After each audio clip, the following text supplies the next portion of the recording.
So one of my friends, Bill Mayer, last week said, I'm coming to your talk. I have no idea if he's here. I can't see anybody. But he said, have you read 2034? And I said, no. And he said, you better read it because it's unbearably close to reality. And that started me reading 3 of Elliott's books in the last 5 days.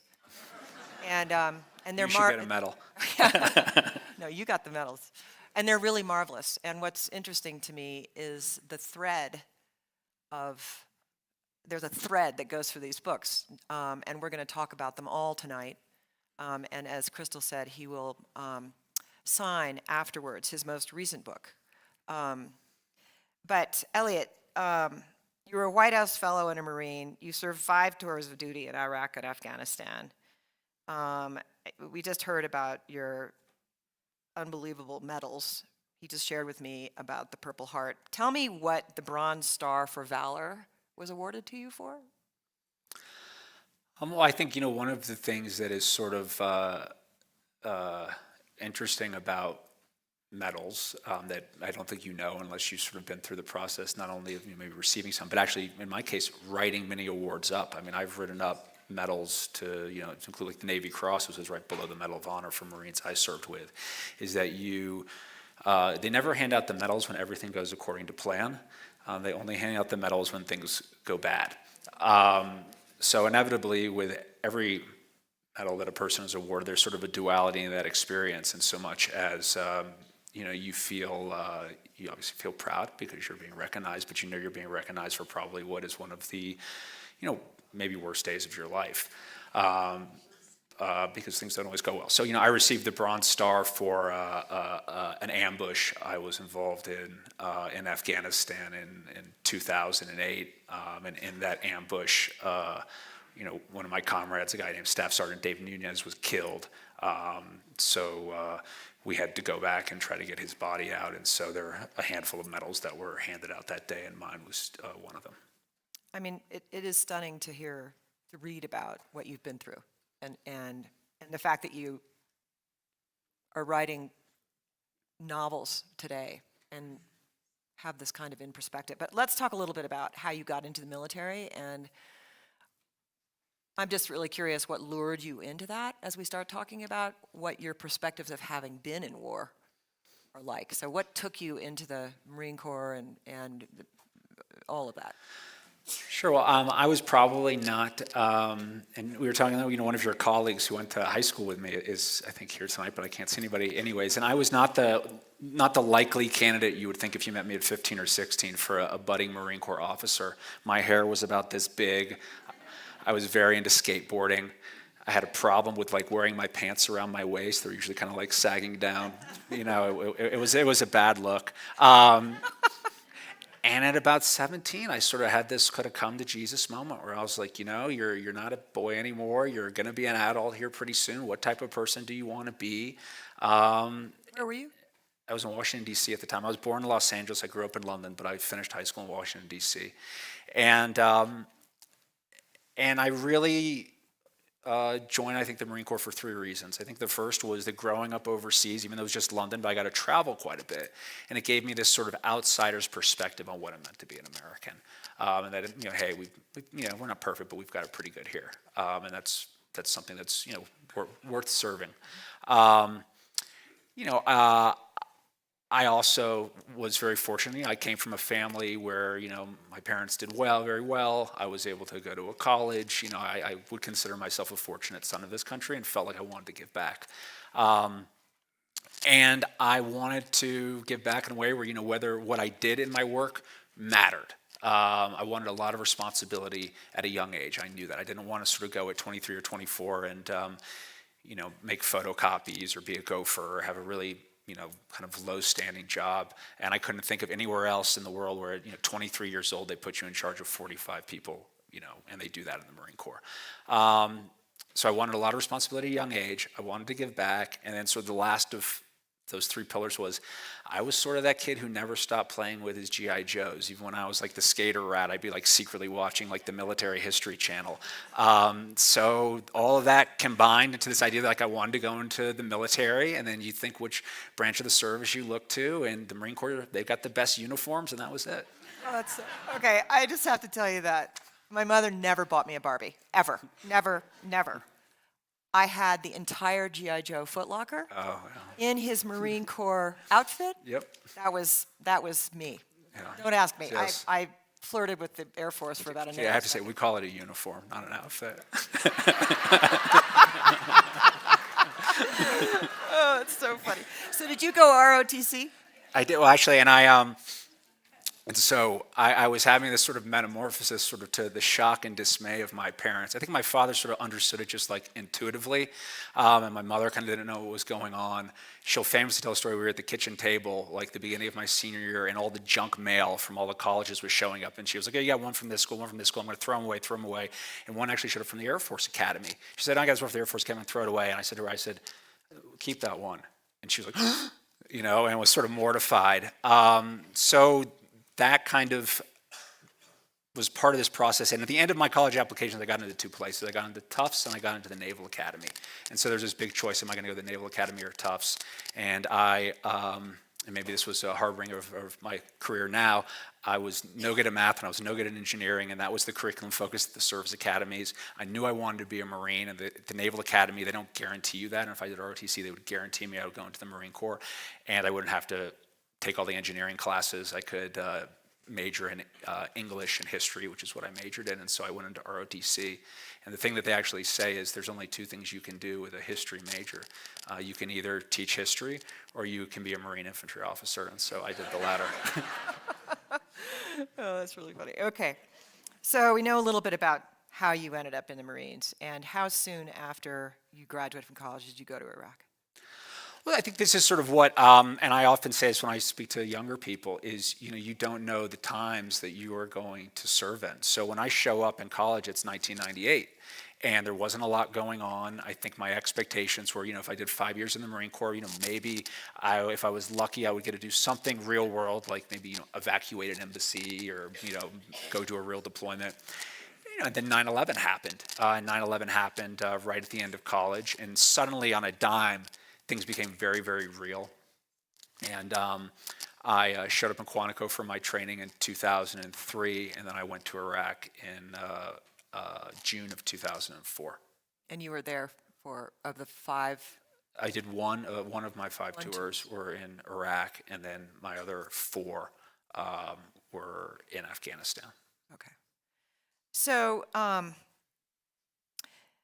need to ask you this question too, which is one of the things you did, which I had never heard of, was you were a CIA paramilitary officer as you left the Marine Corps, correct? Yes. What is that? Well, you can Wikipedia. It's on Wikipedia.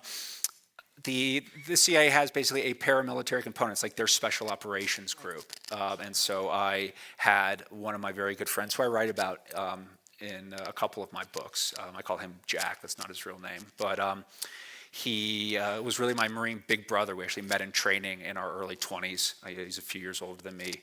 And the first infantry unit I showed up to, he kind of put in a good word for me. The first Marine Special Operations unit I showed up to, my team sergeant, a guy named Willie Bare Knuckles Parent from South Boston, not intimidating at all, knew Jack, and Jack had said, hey, take it easy on Elliot. He's a good guy. So he then had left the Marine Corps and had gone over to the agency and told me, he's like, hey, this is if you want to do special operations work, this is a great place to be. So after 6 years on active duty in the Marine Corps, I applied over there and was offered a job as a paramilitary officer. And they train basically indigenous forces to fight alongside U.S. troops in sort of non-permissible environments. And they're also case officers. They also run basically assets and agents. Okay, so I want to get into the book, because what's also really interesting about Elliot is that he's been a writer for a long time, and I just asked him, how on earth did you go from being a fighter and being awarded these medals, and described to me getting his Purple Heart for, getting injured by a hand grenade, How did you end up writing? Like what, because that's what you do now. Yes. You left the military, but you're writing a lot about your life in the military and your ideas that came from the military, which we're going to get into. But how did you decide to be a writer? First of all, the people who've known me the longest, and this kind of goes back to like the skater kid with his big hair, will often say, Elliot, it didn't surprise us at all that you wound up as a writer. It kind of actually surprised us that you wound up in the Marines for so long. And I think this sort of speaks to that old like Walt Whitman saw, we contain multitudes. So I think all of us have, many things we want to do within us. And as I was sort of approaching the 8-year mark, in the Marines and doing special operations work, I suspected that I might want to write at some point, but I didn't really, know if I could make a serious go out of it. But I knew that the military wasn't the only thing I wanted to do in my life. I'd had a good run, and I decided kind of, like an athlete does, it's time to kind of hang up my cleats. So as I left, I went and worked for a couple of years in politics. I was a White House fellow for a year, but I was sort of secretly writing my first novel on the side. And I say secretly because, at that time in my life, telling everybody like, oh, I'm going to be a writer, it felt silly. It felt like saying like, oh, I want to dance, like I had nothing to show for it. So I needed to kind of try to get this book out. But I think one of the ambitions I had for that first book was I had read a lot of books as I was going into the Marine Corps. And I read many works of nonfiction, what's it like to be a Marine, and histories and memoirs. But I read a number of novels, that really, and those were the books that had the biggest impacts on me. Ones that I'm sure you've all heard of, like Tim O'Brien's The Things They Carried, a book that's very famous in Marine circles, a novel by Jim Webb, who was a Secretary of the Navy and a senator from Virginia, called Fields of Fire, which is probably one of the best accounts you can ever read about what it's like to be a Marine rifle platoon commander. And these were mostly sort of, I read World War II stuff too, but these were the Vietnam kind of era guys. And so much of this, my sense of what it was like to not only be a Marine officer, but what war was like, was informed by that generation that had gone right before mine. And, they were the custodians of the memory of their war. And so just at an immediate level, I had this sense coming out of the service that I wanted to try to write a book that would tell this story, because I had in my mind, and I still have in my mind, this vision that, there's some 17-year-old kid out there just like me who might have a sense that this is what he or she wants to do, and they're going to have to look to some books to figure out, well, what is it like? And I feel that I've always felt this sort of obligation that, like, those of us who now fought in Iraq and Afghanistan in 10, 15, 20 years, it's going to happen when, the saber rattling begins, they're going to look to the last war. And I, wanted to try to make a contribution and tell a story about that. So you've been doing that just brilliantly, I think. So last year you published the 5th Act, America's End in Afghanistan. And it's a memoir. It's a book of nonfiction that describes your tour of Afghanistan, but it also goes deeply into why we left and the peril of leaving. And I think if I'm going to say this right, the 5th act is the last act of sort of departing Afghanistan. And you kind of left us with a sense of how nation states can and do probably today use certain battlegrounds to divert us from the more profound critical strategic decisions we need to make globally as a country. So, for example, my takeaway was you looked at Afghanistan as a diversion from a bigger need we have in this country to imagine our future. And we spent 20 years there. And meanwhile, the Chinese, not involved, are investing heavily in their strategic forces and their navy and their military strength, and we are spending it in a war that took us nowhere. And the reason I say there's a thread through Elliott's books is because when he wrote 2034, which became before this book, right? Yes. Yeah. 2034 is about the possibility of, well, it's about the Third World War, and the fact that we were not prepared to deal with what we saw. And Elliot wrote that book with Admiral Stavridis, who ran NATO, et cetera and so forth. So that is a really marvelous read. It's full of intrigue, and it is fiction, but you begin to wonder how fictional it really might be. Kind of scary. So you use this insight from our experience in Afghanistan and undoubtedly Iraq, and sort of as a basis maybe for 2034, but a fiction, but sort of disturbingly real. And I thought it would be useful for you to talk about these diversions, and you had something interesting to say about this too when we chatted, but we now have the Ukraine war. And I'd love to know what your take is about all of that. We've had the Afghani war, now we're not in the Ukraine war, but we're certainly part of it. And are you concerned that this is going to be another 20-year war that's going to be another diversion that takes our eye off the bigger ball in the world? And I'm just curious. Sure. Well, I mean, I think when we talk about Afghanistan, I think it's important to recognize, like, Afghanistan in many ways is not one war. It's like 3 or 4 wars. It went on for 20 years. And so, like, the imperatives that existed in Afghanistan on September 12th, 2001 were very different than the imperatives that existed on, August 30th, 2021, at the very end of the war. I mean, there's just such a long arc there, and it becomes very complex. I'm actually one of the people who think we should not have completely pulled out the plugs in Afghanistan, because there was just so much spent cost there. And if you want to just talk about U.S. global strategic interests, we'd really already withdrawn. We had not, there was 130,000 U.S. troops in Afghanistan at the height of the war.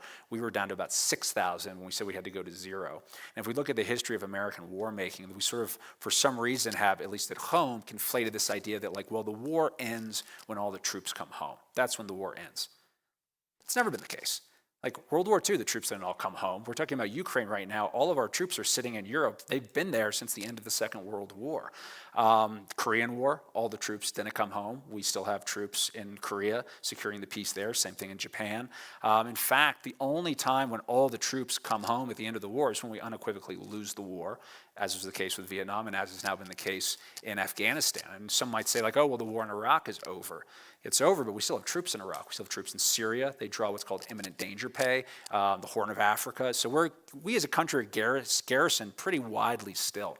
So I think when we talk about strategic imperatives, the challenge we have in this country is we'll often kind of silo these wars as though each one is its own separate issue, and they're not something we should be talking about kind of across categories as they feature into what does it mean to have a very robust and strategically wise national security strategy in the United States. So specifically to Afghanistan, in August of 2021, and I write about this in the Fifth Act, as we're withdrawing from Afghanistan, I'm sure many of you saw those photos, and I will tell you from my experience, it's complete disarray. I mean, and it was, I'll use the word shameful.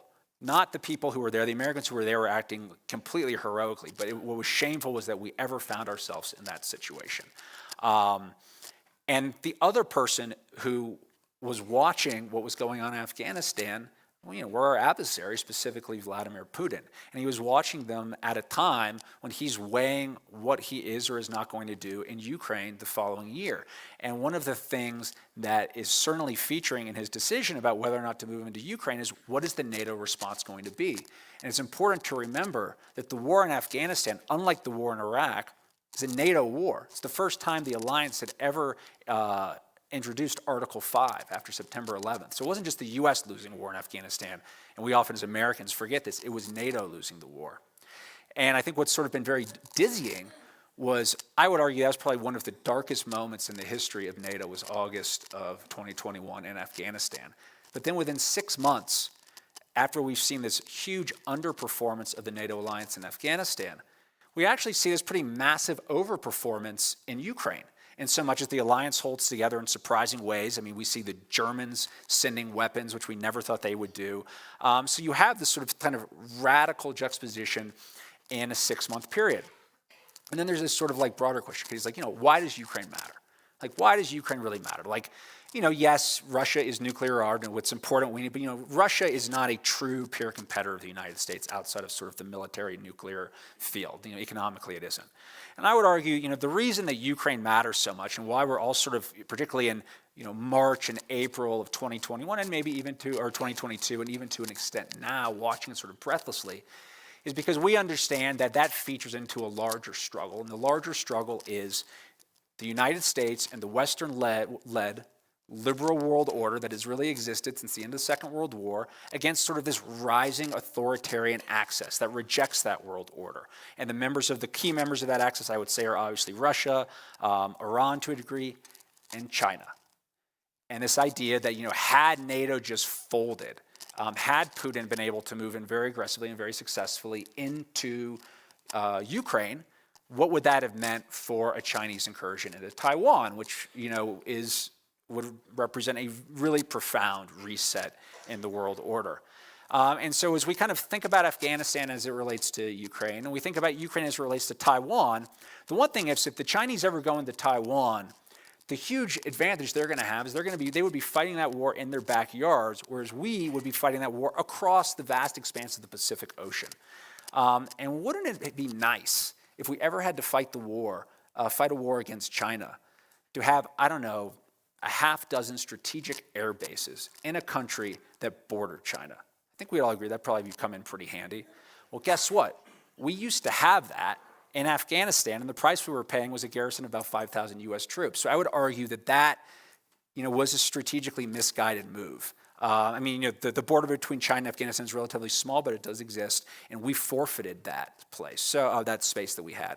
So again, to land on this idea, I think it's really important when we think about these issues, and I don't think we do it quite enough, is to see how all of these different wars, they're interconnected to one another. We need to think about them in kind of a more holistic way. And you talk about that we're losing our strategic imagination, which I thought was just an interesting. What do you mean when you say we're losing our imagination? What kind of imagination do we need as the United States to have? When Jim and I wrote 2034, which is a book that is basically, it imagines what a war with the United States and China would look like in the aforementioned year. It is not a work of prediction. We're not trying to say, we've read the studies and the reports and we think it's going to be on 2034 and this is exactly how it's going to happen. It's really a work of speculation. It's okay, let's imagine what this would look like if it ever happened. And I think that type of strategic imagining is really important because it can often serve to inoculate us from these conflicts. And so in writing 2034, that is a book that was very much written kind of in the spirit of this whole vast body of Cold War literature and film that imagined a third world war. I'm sure, series that we grew up with like The Day After Tomorrow or Dr. Strangelove or, my favorite, Red Dawn, that imagined a third world war. And as even in the darkest hours of the Cold War, the one thing that we and the Soviets had both done is we had both thoroughly imagined what that war would look like to the point where when we couldn't agree about anything, the one thing that we could agree on was that neither of us wanted to fight that war. And that same degree of strategic imagining, I argue, isn't really happening in the same type of robust way in a world now that's no longer bipolar but is multipolar, still has all of the nuclear armament, but is much more fluid. So I think that type of strategic imagining is important because it inoculates us from war, and then obviously it keeps us from being surprised. And if we look at some of the great security challenges that have faced the United States, in the last 80 years, from the bombing of Pearl Harbor to 9/11 to the pandemic, they've all been these things that have been in some ways failures of imagination. And if you actually read the 9/11 report, they say it explicitly, 9/11 was a failure of imagination for the United States. That's so interesting. I have not read that. In the fifth act, you made a really interesting observation about American society, which has really stuck with me. Our mall mentality, and that these wars, Iraq and Afghanistan, general average American person is so removed that we're just not focused on those issues. And now that we're so polarized as a country, could we actually develop an imagination that would be unifying for the United States, and I think it seemed to me that you're very nervous about our domestic dysfunction as a unified citizenry to actually, would we come together should Taiwan be attacked by the Chinese? Would we actually say, let's go for it? We're threatened, let's go. What do you think? I mean, I spend a lot of time talking about, and thinking about international affairs and writing about these things and international conflicts. And I will say unequivocally, and I think many of my, peers would say the same if they're up here, the number one national security threat facing the United States right now is our own domestic dysfunction. Like, and our adversaries see it, and they take their measure of us. And I think if any of these things come to pass, a significant contributing factor is going to be that our adversaries don't believe that we will be able to get our act together in a way to robustly counter whatever move they're going to make. So I think it's a huge challenge for our country right now. Well, and because of your view on that, I wanted to ask you, there are a number of people here probably who are very aware that the Institute has been involved over the last 8 or 9 or 10 years in efforts around national service. Stanley McChrystal spoke on our stage several years ago and made a call for service. And I'm just curious if you feel that young people, you went into the Marine Corps as a sense of duty and finding a sense of purpose and wanting to give back, if I understood you correctly. And do you think that we could get beyond that dysfunction if we had, if we celebrated our young people through their acts of national service and there was a formal program? I don't know if you think about this, but no, I do, and I've written about it to some degree. I think that listen, we do have many programs of national, from the Peace Corps to AmeriCorps.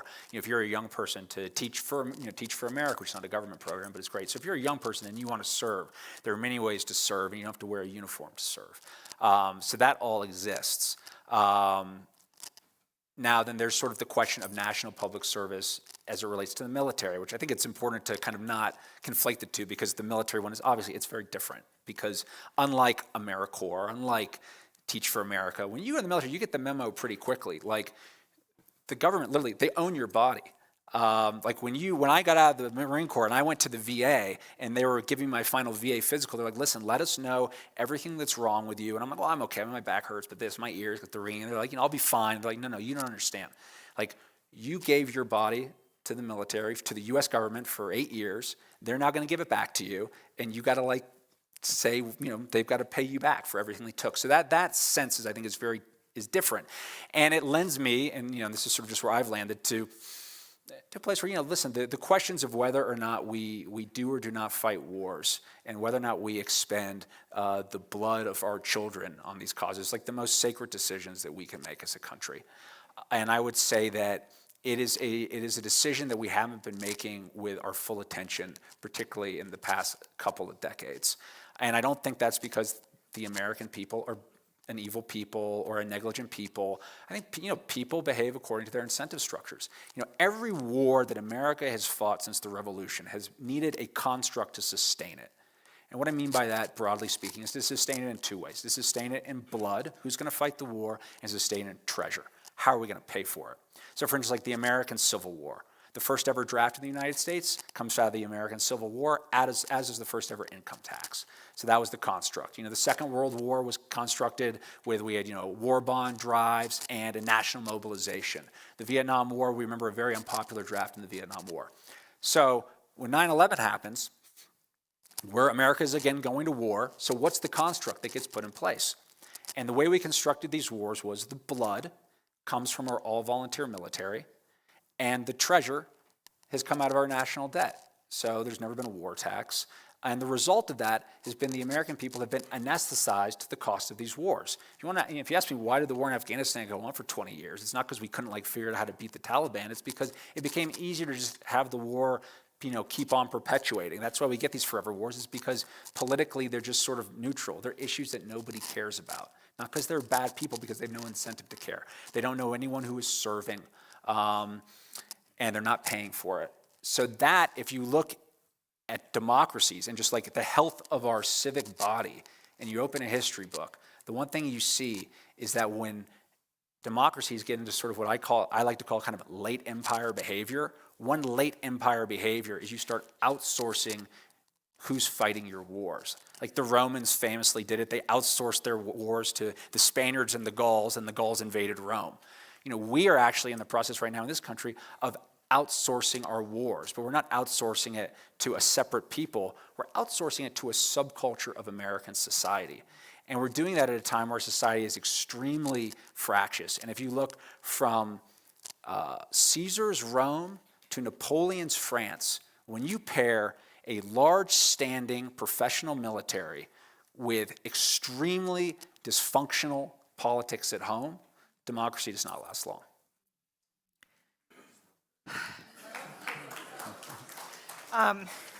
I want to talk about 2034 a little bit. I don't know how much time we have, but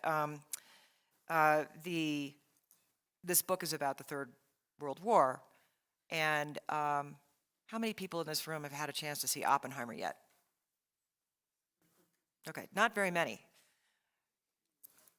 Go to that movie and then read 2034, because 2034 has tactical nuclear weapons being used. And it's quite possible that that could happen. And it leaves you really on the edge of your seat to appreciate that we could be flying close to the Iranian border, and the Iranians are talking to the Chinese, and the Chinese have sent a trawler near a U.S. destroyer in the middle of the China Sea, and all of a sudden we're exploring that trawler, and things begin to escalate out of control, and all of a sudden we find ourselves in a major global conflagration. How do you pronounce it? Conflagration? I can't pronounce it.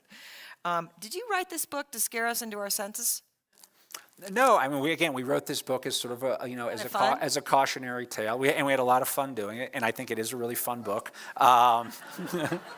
You wrote this with Admiral... yeah, Stavridis. Yeah, I mean, we had fun writing, and I do think it's a fun book, and the characters are colorful. And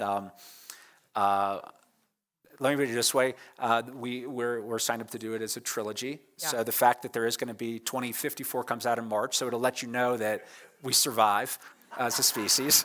Some people survive. Yeah, some people survive, not everybody. So and I didn't do so well. They didn't do so well. Neither did San Diego. Yeah. But yeah, no, it was that idea that if you can, if you imagine it, it inoculates you to potentially, we wrote this book so that it would never happen. That's sort of the spirit with which we wrote the book. I think everybody needs to read it. On the future of war, do you think that warfare will be physical? Or do you think it'll be cyber warfare, drones, take the human element out of it? Very powerful. One of the features in 2034 is how the technologies are frozen so that our planes and our boats and have no communication. And they can just pull our planes out of the air and take them down to where they want to land them and capture our pilots. And that was a really stunning revelation. But do you think that, where do you put cyber warfare in the future of warfare as you guys are imagining this? The military theorist Karl von Clausewitz, who's very famous in those circles, said in the 19th century, the nature of war is slaughter. And I think that's actually pretty true. That fundamentally, when you get down to it at the end of the day, that's what war's about. And it's never going to stop being about that. And we can convince ourselves, say, we're going to have robots and we're going to hack each other's computer. That's all great and important, but it always inevitably breaks down to this very kind of primordial activity. And we're seeing that in Ukraine right now. I mean, you go look at the photos that are coming out of Bakhmut and you see it. It looks like something on the Western Front from more than 100 years ago. And that's because you've seen this type of a breakdown. And one of the themes in 2034 is the war starts very high tech, but then as we kind of hack each other's exquisite systems, one of the heroes in the book is a Marine fighter pilot. He's a fourth-generation Marine fighter pilot, and his call sign is Wedge. And the reason his call sign is Wedge is because a wedge is the world's oldest and simplest tool. and so is he. And towards the end of the book, you basically see him flying his, 1990 era plane with a compass and a map and, and a dumb bomb on it, because that's the thing that he knows they can't hack. That was really, really stunning. Wired said that 2034, I love this quote, happens to be a rippingly good read, and I highly recommend it. Okay, so let's take the last few minutes we have before questions. I think we can take Q&A about your latest book, which just came out, called Halcyon. And it's a novel that's set in contemporary times. Well, it makes some fictional changes to who's president and all of that, which you can get into. But a probing novel that, according to his publisher, grapples with what history means, who is affected by it, and how the complexities of our shared future rest on the dual foundations of remembering and forgetting. And this is a novel, and Elliot loves to write novels, but you've heard a lot about The Fifth Act, which was a memoir. And what's really interesting to me is how these books are connected. There is a theme that goes through them about remembrance and history. And let's talk a little bit about what inspired you to write Halcyon, and how did you come up with the characters? It's a delightful book, but it is also disturbing. You've got a knack for that. Thanks. In a wonderful way. Yeah, don't sit next to me at dinner. So Halcyon is basically, it's a book. It sort of grapples with a lot of the social upheaval that this country has gone through in the last 5 years. Issues from the Me Too movement to BLM to sort of all the stuff we've been living through since the pandemic. But it kind of plops this stuff about 20 years in the past in an alternate 2004 in which Al Gore is president. And so I'm kind of fascinated, and I think as Americans we oftentimes are always telling us these stories of what are our alternate histories as a people. And so fork in the road was obviously a big fork in the road in American life was the election in 2000. And Bush edged out Gore by 500 votes, and the country went in one direction. And so I imagine it, what if it had gone in a different direction, and how would we grapple with many of the issues that we're grappling today? The book is not a political book. It's not all about Gore or about Bush. It's just that's sort of the setup. And so in the opening pages of the book, you meet a gentleman named Robert Abelson, and he is a guy who is really, beloved in his own time, an esteemed World War II veteran who went on to become a litigator and a champion of many liberal causes. The book is told, the narrator is a sort of a down-on-his-luck historian who is living in the guest house of Robert Abelson's pretty expansive Virginia estate, which is called Halcyon. And within the opening pages of the book, you realize that Abelson is actually a man living outside of time, because when many of you, some of you might remember this, but when in 1999, that's the year we mapped the human genome, and we started being able to do things like like Dory the sheep and cloning and all of that came into being. And so when Bush won that election, he shut down all of the government research into that type of cloning and cryoreogenics and things like that. So this novel imagines that never got shut down, and Robert Abelson is actually a man who's been brought back. And so it's this idea, fundamentally, the book is about how do we judge people, how are people who are judged as good people in the time in which they lived judged by different standards in the future, and how do we, living in this time, look back to our history and judge the people who came before us? So these are all themes that kind of come up in the book, and they come up around sort of contemporary American issues that and this sort of incredible relationship between your protagonist Martin and his friend, or one-time friend, who's an historian, who is all for pulling down the monuments. And whereas the narrative of the book is, why are we doing that? Don't we want to remember? And it's just as important to remember. And so there's this clash of ideology around, we need to embrace the future and look ahead. And here's a historian that wants us to remember the past. And I think that is so much in the theme. Like, what do you want us to remember about Afghanistan? And I want to close the comments tonight because you were telling me a really interesting story about the monument that you're going to work on, if you can talk about that. But you look back,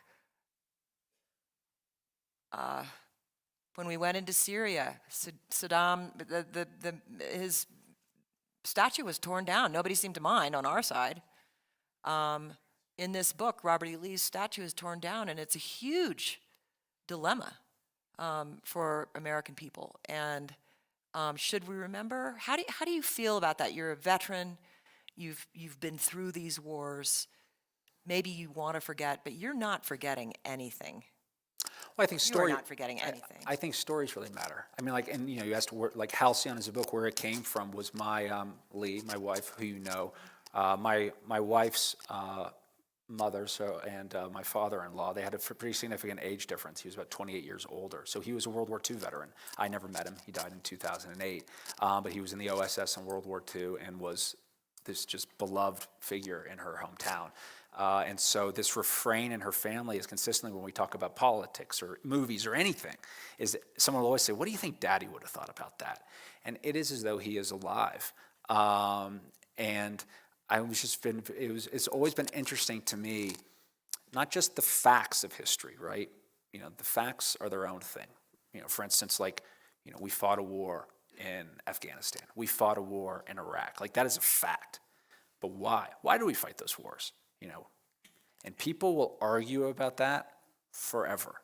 And those are the narratives. So you have the facts of history and the narratives around history. And I continue, I think, just to be fascinated with the narratives around history, because I think these stories really matter. And I think the stories matter because the story that we're telling ourselves today about Iraq and Afghanistan, about Ukraine, about Taiwan, all of these stories are what are going to contribute to whether or not we fight the next war and how we fight it. An example from my own life is, you know, when people talk about the Iraq War, you know, people have talked about the weapons of mass destruction, and you know, he knew they weren't there, and you know, I've actually never thought that was sort of the crime of the Iraq War. You know, I was in D.C. as we were going to Iraq. Most people thought he had him. There was a reason that he had him. To me, the crime of the Iraq War was this sense that the strategy in Iraq was, we will be greeted as liberators. Like, we all know the Shia rose up, like, we're going to be greeted as liberators. It's going to be like World War II. You know, this is what's going to happen. And there was no plan for an insurgency. And it's because we were telling ourselves the wrong story. You know, people have sometimes asked me, like, hey, Elliot, you know, like, where were you on September 11th? Like, and you know, I remember where I was on September 11th. I remember, I'm sure many of you know where you were on September 11th. But the memory from my life that sticks out more than where I was on Tuesday, September 11th, it's what I was doing on Sunday, September 9th, 2001. Maybe someone remembers what happened that night, but HBO was premiering a brand new series, and it was Band of Brothers. And if you might remember, if any of you have seen Band of Brothers, it's, you know, this very nostalgic series about the 101st Airborne in World War II. You know, one thing Hollywood does, it's their job, is to figure out what is the zeitgeist and create content that feeds into the American zeitgeist. So if you want a barometer of what America was thinking, what stories we were telling ourselves, when September 11th happened, we were telling ourselves stories about World War II. And then we went and we replicated those stories. We were trying to replicate those stories in the war in Iraq and Afghanistan. So when you ask me, you know, why did these, you know, yeah, the facts matter, but the narratives really matter. And if you were telling yourself the wrong story for the conflict that you were walking into, you know, you could wind up fighting a 20-year war. Can you tell us a little bit about the monument you were sharing with me? Are you allowed to talk? Oh, sure. So some of you might be aware of it, but the monument for the wars in Iraq and Afghanistan has been authorized. It's gone through Congress, and they just a couple months ago authorized the ground where it's going to be built. And it's going to be sort of just catty corner between the Lincoln Memorial and the Vietnam Veterans Memorial. And so it's very exciting. You know, the designs are starting to get drawn up for that monument, and that will be, you know, the most recent war memorial on the mall. And you have a little role in that. Yes, and then many do. So Okay, yeah, all right, as all many right. do. We're not allowed to talk about that. I just want you all to know that I don't know if it's fair to call it a band of brothers, but when the fifth act actually happened, Elliot was not in the military anymore, but he spent a lot of time, because he knew so many people in Afghanistan, working with his band of brothers to get people out. And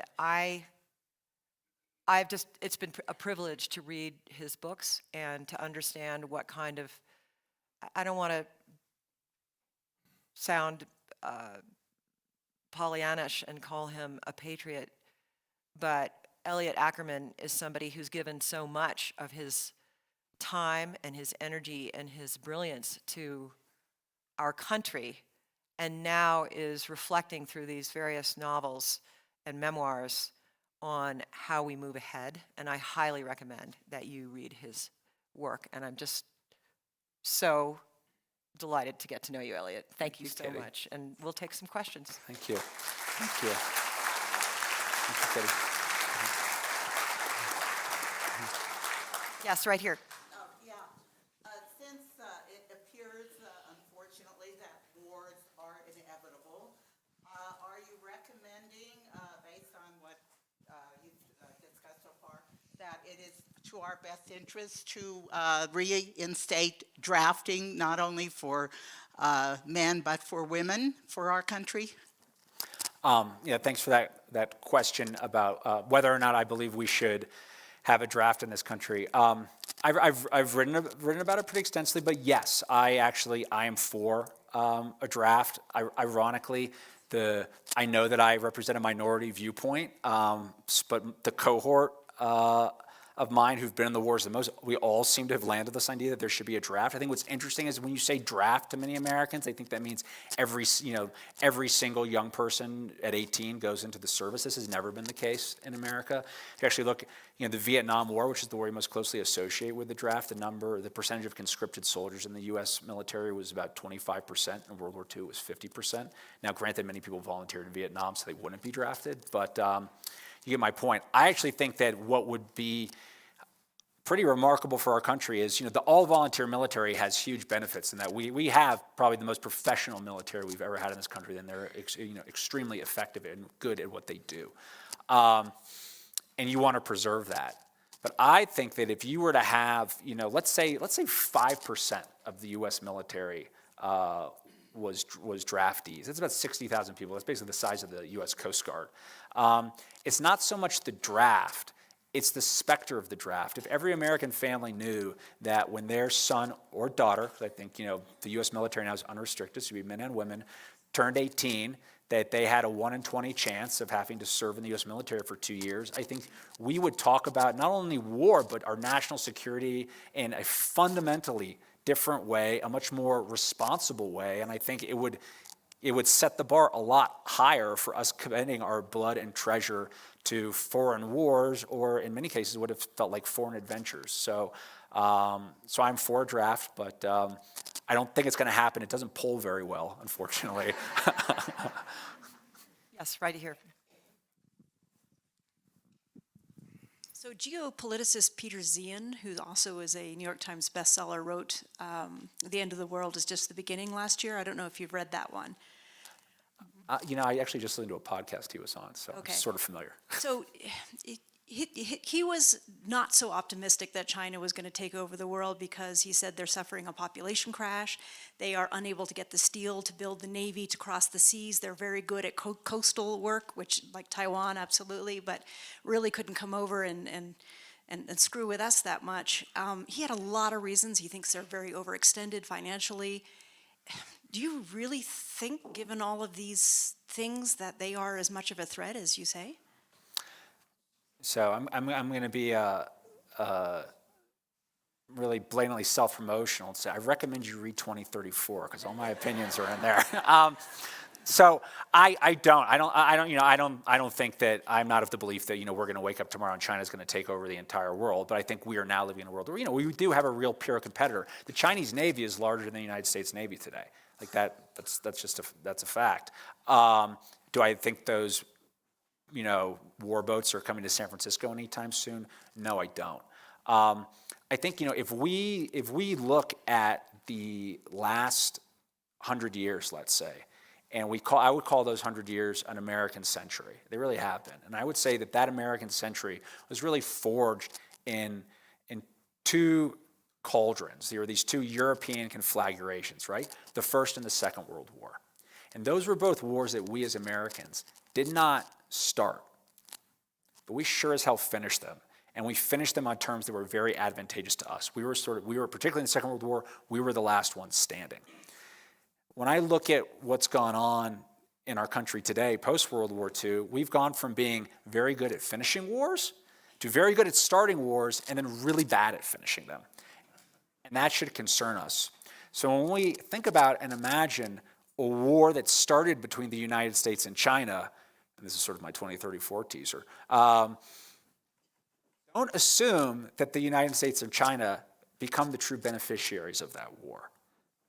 So I think, oftentimes this saber rattling we see between our two nations, there's a real chance that it's not like one of us comes out on top. If you look at if you look at Great Britain, the Second World War for a while was really Germany versus Great Britain. And yes, Britain won the war, but they were never the same again. So I think we should keep that front of mind.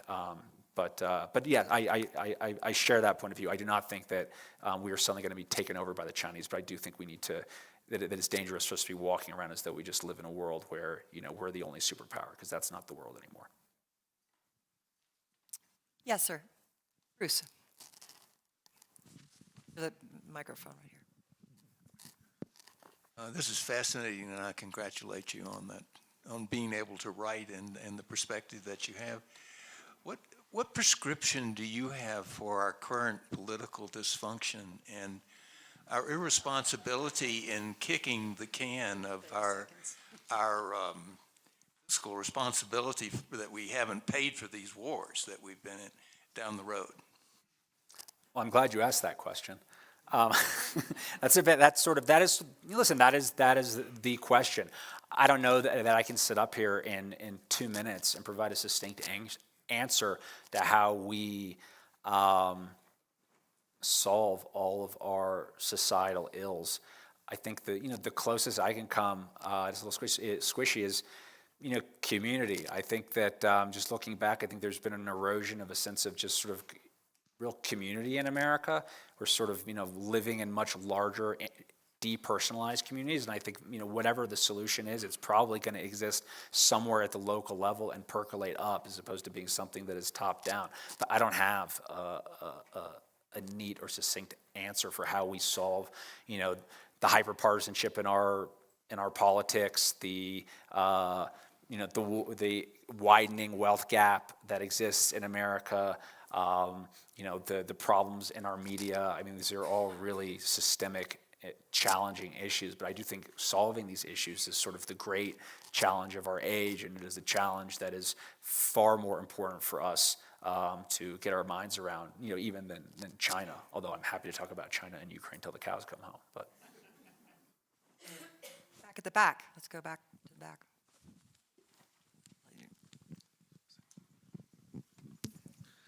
I was curious to know, you speak in a lot of hypotheticals.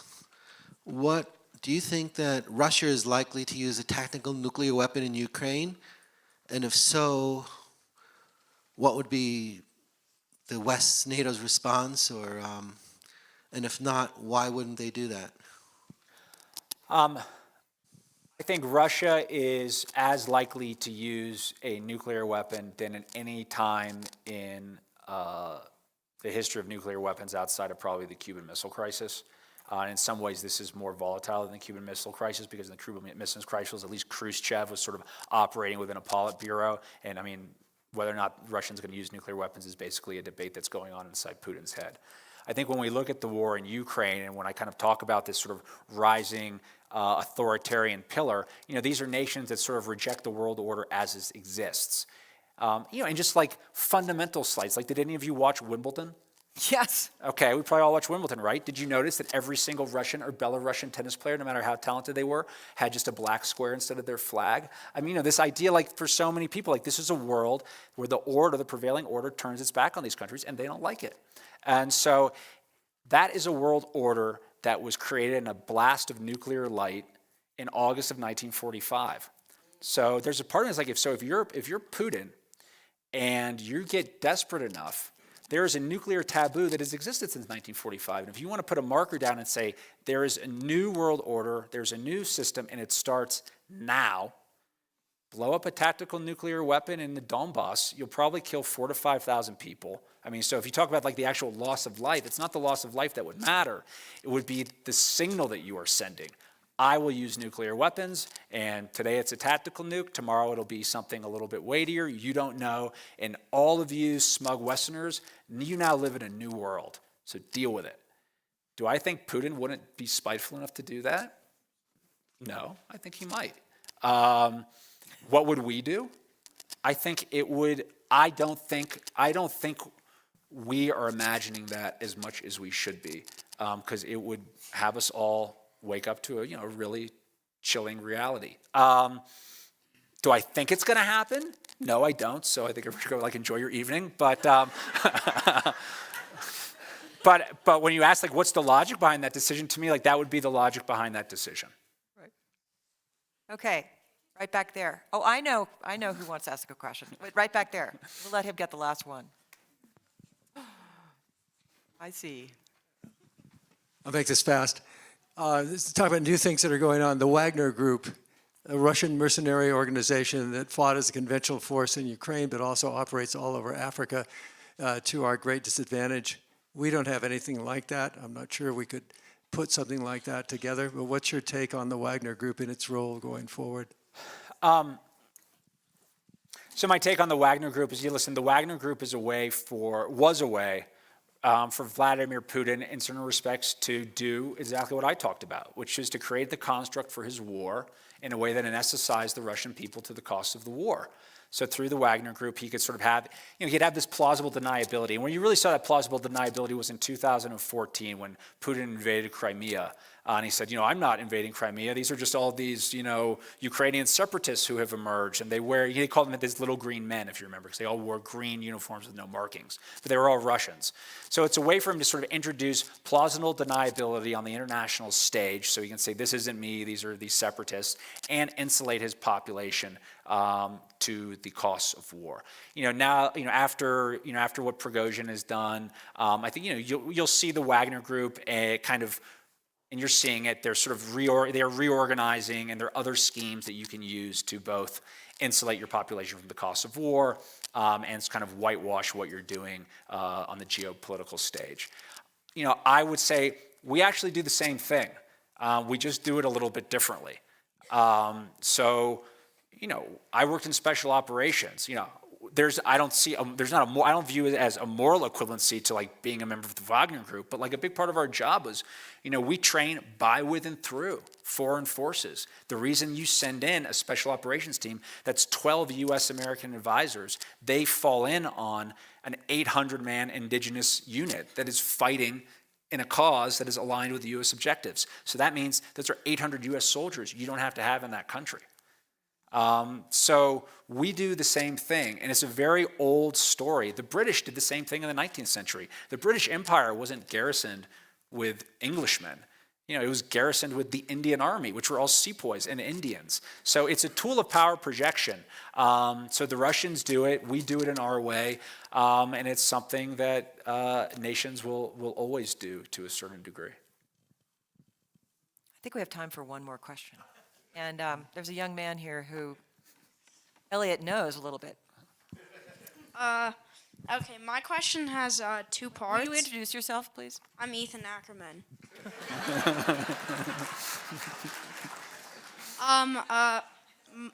The first part to my question is, would you say the book you wrote is more of a warning or more of just supposed to be a good book? Thanks, buddy. That's a great question. I think that the book we wrote, 2034, was designed to be a warning, but you see how hard I work, man. I hope it was a good book. And the second part is if you think if Putin dropped a tactical nuclear bomb, an atomic bomb, even up to a SAR bomb, which I know he won't use because he knows then Russia's probably going to get nuked all over. But what do you think the reaction by NATO and the U.S. would be if he dropped any type of nuclear weapon on Ukraine? Thanks, Ethan. And that's a great question. And I think the gentleman addressed that too, and I didn't answer it. I think that would be a moment where you would see a fundamental reposturing of NATO. And I think that at that point we would, be talking to our Polish allies and NATO partners, and I think you could see Ukraine become a NATO war if Putin were to do that. And I think that's probably one of the few things that might be holding him back. So that's why I also think it's unlikely, because he knows that the response would probably be a degree of clarity around Ukraine that he would not necessarily welcome. But thanks for that question, Bud.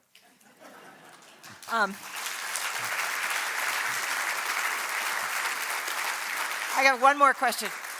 Elliot, you're a writer, you're an historian, you've been a veteran. Any ideas about politics for you? No. No. You're not going to take this wisdom and get it into the halls of Congress where they really need it.